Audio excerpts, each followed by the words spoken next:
Fund में तो न्याय नहीं मिलता अध्यक्ष महोदय, मुझे उम्मीद है कि बोलने में न्याय मिलेगा। और मैं कहूंगा कि अध्यक्ष महोदय, मुझे लगता है आज बिल्कुल आप लोकसभा की प्रोसीडिंग्स देख के आए, उसका असर यहां दिख रहा है।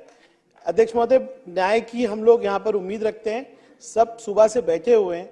अगर हमको बोलने भी नहीं मिलेगा और हमारे क्षेत्र के मुद्दे हम नहीं रख पाएंगे, कंक्लूड करा रईस भाई, कंक्लूड करा लवकर। मैं बैठ जाता हूं अध्यक्ष महोदय, नहीं आप बोले मैं बैठ जाता हूं अध्यक्ष महोदय। आपल्याला विनंती आहे आपण बोलणं चालू ठेवा। अध्यक्ष महोदय, मैं सिर्फ 3 मुद्दे रखने वाला हूं, उम्मीद करता हूं कि आपकी बेल नहीं बजेगी।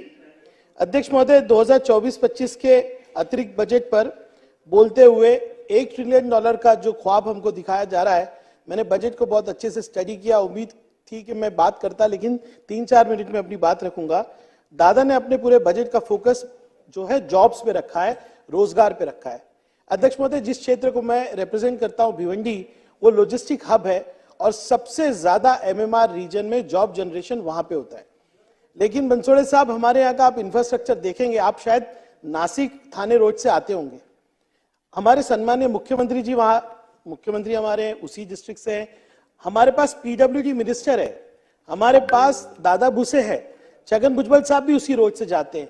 लेकिन अगर ये $1 ट्रिलियन की इकोनॉमी बनने वाली है, तो क्या हम उस 20 की स्पीड पे चलने वाले? हम एक कायदे का रोड नहीं बना पाते।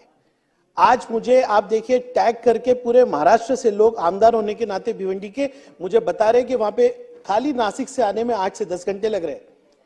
सही बोल रहा हूं कि नहीं?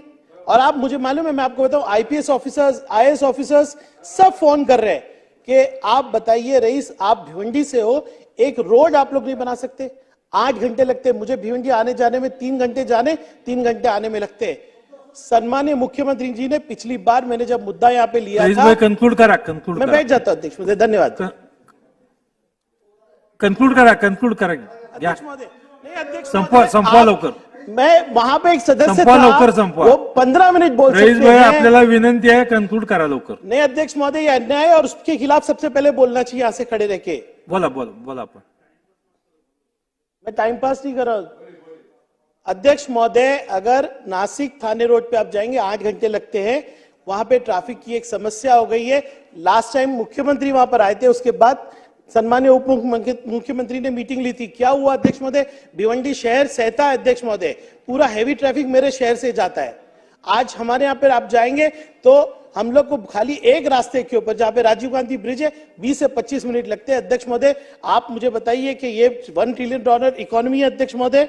अध्यक्ष महोदय, ट्रैफिक की समस्या इतनी बड़ी है वहां पे। अध्यक्ष महोदय, दूसरा, माइनॉरिटीज के बारे में इस लोकसभा चुनाव के पहले सम्मान्य दादा का एकदम अलग अप्रोच था। उन्होंने काफी फंड भी बढ़ाया। मैं जब भी उनके पास गया, मैंने कहा कि स्कॉलरशिप की बात है, वहां भी फंड बढ़ाया। लेकिन इस बजट में माइनॉरिटी के बारे में ये बजट बिल्कुल चुप है। अध्यक्ष महोदय, 3 ही मुद्दे रखूंगा। ये कमिश्नरेट बनाया गया माइनॉरिटी का, उम्मीद ये थी कि वहां पे एक IAS ऑफिसर आएगा, लेकिन वहां नहीं आया। आज आंदोलन हो रहा है मार्टी के बारे में, यानी कि हम चाह रहे हैं कि Maulana Azad research and training institute बने साठी और बाटी की धरती पे।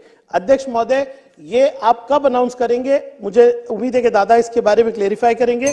भिवंडी का उर्दू घर अध्यक्ष महोदय, बिल्कुल लास्ट स्टेज पे अध्यक्ष महोदय, मैं आज यहाँ पे डिमांड करता हूं कि भिवंडी के उर्दू घर के लिए 25 करोड़ की निधि का प्रोविजन किया जाए। अध्यक्ष महोदय, एक लास्ट मुद्दा है, हम सबकी जो सुरक्षा करते हैं पुलिसकर्मी है अध्यक्ष महोदय, लेकिन हमारे साथ तो अन्याय होता ही होता है, हमारे पुलिस कर्मियों के साथ भी अन्याय होता है। अध्यक्ष महोदय, हमारे यहाँ पे थाना में 5 जोन है, लेकिन भिवंडी का जो जोन 2 है, वो पुलिसकर्मी हो या शासकीय कर्मचारी हो, उनके भत्ते के अंदर बहुत फर्क है। अध्यक्ष महोदय, रेस्ट ऑफ थाने में 27% जो है भत्ता मिलता है, हाउसिंग अलाउंस मिलता है, लेकिन भिवंडी के अंदर 18% मिलता है। मैंने सम्मान्य देवेंद्र फडणवीस जी से बात की, मैंने सम्मान्य अजीत दादा जी से बात की, लेकिन दोनों ने मुझे लेखी रूप में दिया है कि केंद्र शासन का जो है मतलब कार्य क्षेत्र है। मैं आपसे विनती करता हूं कि दादा एक धुरनात्मक निर्णय अगर लेंगे कि MMR रीजन में जितने भी कर्मचारी है, शासकीय कर्मचारी, उनके लिए सिंगल सैलरी होनी चाहिए, ये मैं विनंती करता हूं। आपने मुझे बोलने का मौका दिया, धन्यवाद। सन्माननीय सदस्य विश्वनाथ जी भोईर।